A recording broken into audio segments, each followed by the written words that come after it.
समंदर अपने अंदर कितनी कहानियां छुपाए बैठा है, इससे बेहतर और कौन जाने। कहते हैं हर लहर के नीचे एक राज है और उन्हीं राजों में से एक है द्वारका, वो नगरी जो कहते हैं खुद श्री कृष्ण ने बसाई थी। महाभारत में वर्णन है एक ऐसे शहर का जो सोना चांदी से सजा था, जहां 900 से ज्यादा भव्य महल थे, जहां के द्वारों पर मोतियों की माला लटकी थी और जहां का हर कोना दिव्य प्रकाश से जगमगाता था।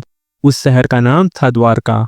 लेकिन सवाल ये है, क्या ये सब सिर्फ एक पौराणिक कहानी है या फिर समंदर के अंदर नीचे वाकई छुपी हुई वो नगरी जो श्री कृष्ण की थी? दोस्तों, आज हम इस वीडियो में करेंगे उस राज का पर्दाफाश, कहानियों से लेकर आर्कियोलॉजिकल एविडेंस तक और साइंस के नजरिए तक।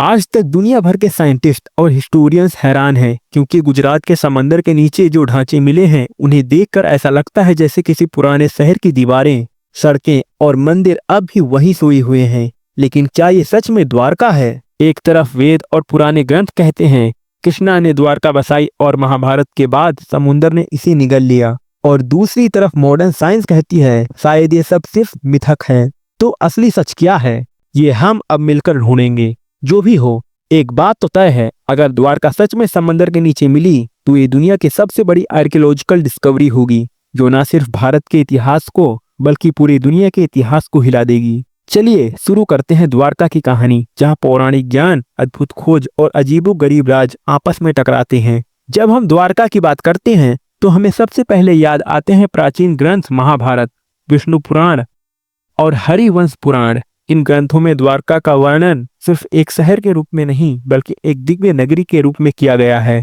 महाभारत के अनुसार जब कंस का अंत करने के बाद श्री कृष्ण ने मथुरा से अपने लोगों को सुरक्षा के लिए निकालकर नए स्थान की तलाश की, तब समंदर के तट पर उन्होंने अपनी नगरी बनाई। यही थी द्वारका, एक शहर जो अपने समय में अद्भुत था। पुराणों में कहा गया है कि द्वारका में 900 से ज्यादा भव्य महल थे। हर महल मोती, हीरा, लाल और सुनहरे स्लिप से सजाया गया था। सड़कें इतनी चौड़ाई थी कि उन पर रथ आराम से चल सके। मंदिर ऊंची शिखरों के साथ प्रकाशित होते और समंदर की लहरों में उनका प्रतिबिंब देखकर लगता जैसे प्रकृति और दिव्यता एक हो गई हो। एक और चित्र ग्रंथों में मिलता है, द्वारका के द्वार जो मोतियों की लड़ियों से सजाए गए थे। शहर के बीच एक भव्य राजमहल था जो श्री कृष्ण का निवास स्थल था। कहते हैं कि राजमहल चांदनी रात में इस तरह चमकता था जैसे आसमान का कोई सितारा जमीन पर आ गया हो। पर ग्रंथों में एक और अजीब बात भी लिखी गई है। महाभारत के अंत के बाद जब श्री कृष्ण ने पृथ्वी को त्याग दिया, तब समंदर स्वयं द्वारका को निगल गया। समुद्र ने नगरी को अपने अंदर ले लिया और सिर्फ लहरों की गूंज बाकी रह गई। ये शब्द ग्रंथों में लिखे मिलते हैं। अब सवाल उठता है, क्या ये सिर्फ प्रतीक है या फिर ग्रंथ वास्तव में एक ऐतिहासिक घटना का वर्णन करते हैं? क्योंकि जो बातें महाभारत और पुराणों में लिखी गई थी वह बातें गुजरात के समंदर के नीचे आज आर्कियोलॉजिस्ट को मिल रही हैं। ये ग्रंथ हम पे सिर्फ कहानी नहीं सुना रहे बल्कि एक ऐसी सजा भी छुपा रहे हैं जिसे समझने के लिए हमें पौराणिक ज्ञान और आधुनिक विज्ञान दोनों की मदद लेनी होगी। समंदर के नीचे गुजरात के ओखाकोश के पास एक ऐसा स्थान है जो पिछले कुछ दशकों से दुनिया भर के आर्कियोलॉजिकल्स और ड्राइवर्स के लिए एक पहेली बना हुआ है।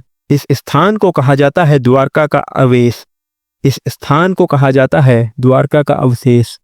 1979 में जब सबसे पहली बार आर्कियोलॉजिस्ट ने यहाँ कुछ ऐसा अलग देखा, समंदर के नीचे पत्थर की दीवारें, सीढ़ियां और ऐसी संरचना जो प्राकृतिक नहीं लगती, जैसे किसी ने समुद्र के तल पर एक पूरा नगर बसाया हो। 1990 से 2000 में किए गए अंडर वाटर एक्सपीडिशंस ने इस थ्योरी को और मजबूत बनाया।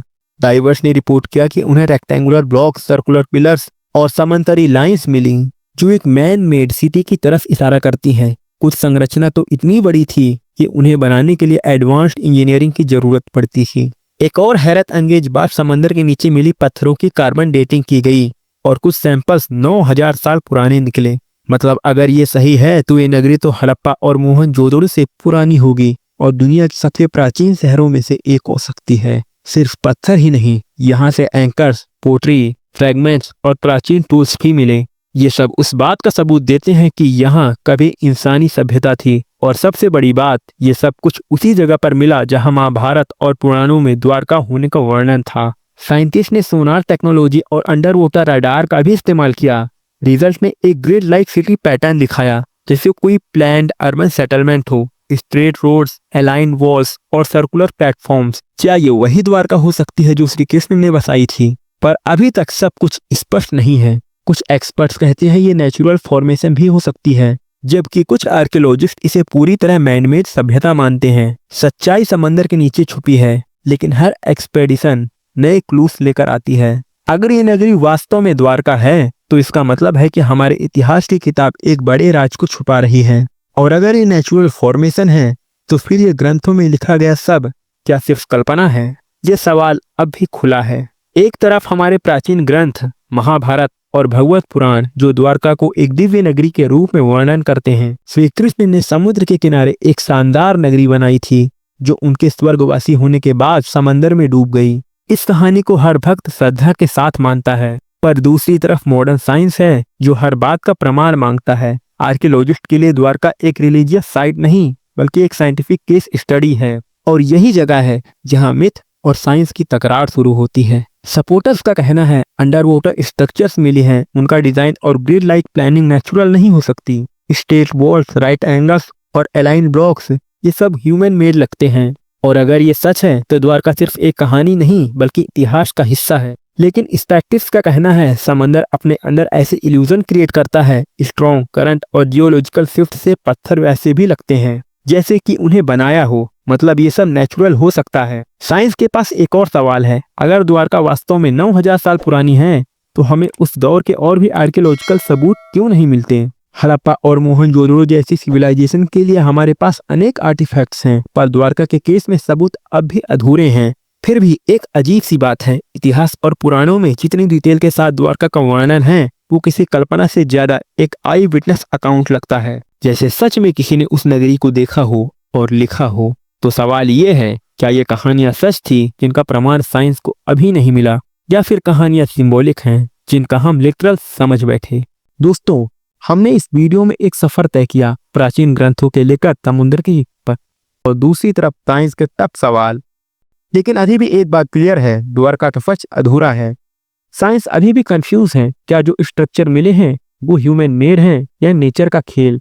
और अगर वो ह्यूमन मेड हैं तो कौन था जिसने उन्हें बनाया? क्या सच में श्री कृष्ण के समय की नगरी थी या कोई और सिविलाइजेशन जिसका जिक्र हमारे इतिहास में ही नहीं? हमारे पुराणों में कहा है कि द्वारका समंदर में डूब गई, और आज हजारों साल बाद वही कहानी समंदर के नीचे कुछ समुद्री खामोश पत्थरों के रूप में हमें झलक दिखाती है, या सिर्फ समंदर का इल्यूजन?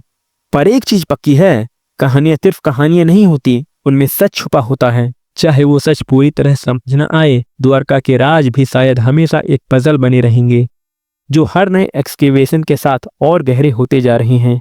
आपको क्या लगता है, द्वारका ऐतिहासिक सच है या एक महान पौराणिक कहानी? अपने विचार कमेंट में जरूर बताइए। और अगर आपको ये सफर पसंद आया तो वीडियो को लाइक करें, शेयर करें और चैनल प्रिंस की बात को सब्सक्राइब करें, क्योंकि आगे भी हम आपको इसी तरह राज और सच्चाइयों से रूबरू कराते रहेंगे। और अगर आपको ये वीडियो पसंद आई है तो मेरा यकीन मानो आपको एंड स्क्रीन पर दिखने वाली वीडियो भी जरूर पसंद आएगी, उसको भी जरूर देखना।